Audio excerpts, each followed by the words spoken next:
শুক্রবার 8ই আগস্ট আমরা আছি ঢাকা মিরপুর 12 নম্বর।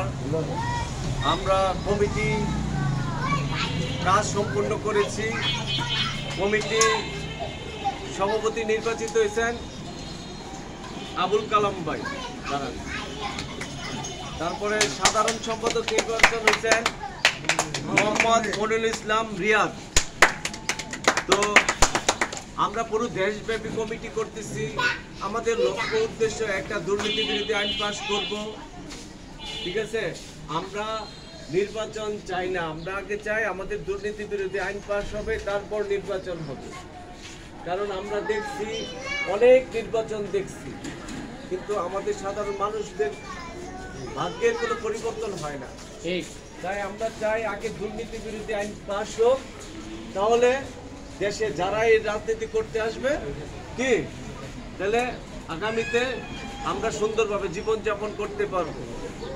আমরা সেই লক্ষ্যেই একটা দুর্নীতি বিরোধী আইন পাস করার জন্য আমরা দেশব্যাপী কাজ করতেছি। গতকাল কামরাঙ্গীরচর থানা কমিটি করেছি। তো এর মধ্যে আরও ঢাকা শহরে অনেক থানা কমিটি আছে, এগুলি পূরণ করব। আপনারা যারা আছেন তারা আমাদের সাথে থাকতে হবে। আমরা একটা দুর্নীতি বিরোধী আইন পাস করতেছি, বললেই তো আর হয়ে যায় না।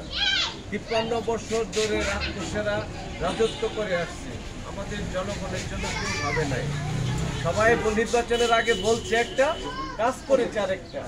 কি নির্বাচন শেষ পরে আমাদের কথা কেউ মনে রাখে না। তাই আমরা চাই অন্তর্বর্তীকালীন সরকারের কাছে আমাদের বিনীত একটা আবেদন, যেন নির্বাচনের আগে দুর্নীতি বিরোধী আইনটা পাস করবে। এটাই আমাদের চাওয়া পাওয়া। আমরা আজকে 2021 সাল থেকে কাজ করতেছি, আমাদের অনেক ক্ষয়ক্ষতি হয়েছে, এটা পূরণ করার মতো না। তাই আমাদের যা হওয়ার হয়েছে, আমরা এখন চাচ্ছি একটা দুর্নীতি বিরোধী আইন পাস হোক, জাতি একটা উন্নত মর্যাদাশীল বাংলাদেশ হবে, ঠিক আছে। যে লক্ষ্যে দেশ স্বাধীন হয়েছে সেই লক্ষ্যটা পূরণ হবে। তো আমি এখানে আছেন যারা সভাপতি আছেন, সাধারণ সম্পাদক আছেন এখানে, এই যে এই আমিনা খন্দকার। বিষয় হচ্ছে যে যুগে যুগে অন্ধকার নেমেছে, একসময় কিন্তু আলোকিত হয়েছে, তাই না?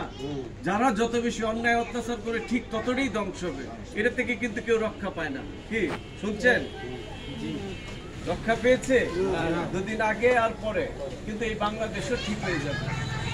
আজকে কেন আজকে আমরা এখানে আসছি একটা দুর্নীতি বিরোধী আইন পাস করার জন্য।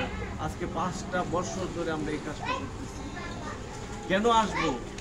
কোন সরকার এই উত্তর দিতে পারবে? আজকে কেন আমাদের সাধারণ মানুষগুলি কেন বেরিয়ে আসতেছে?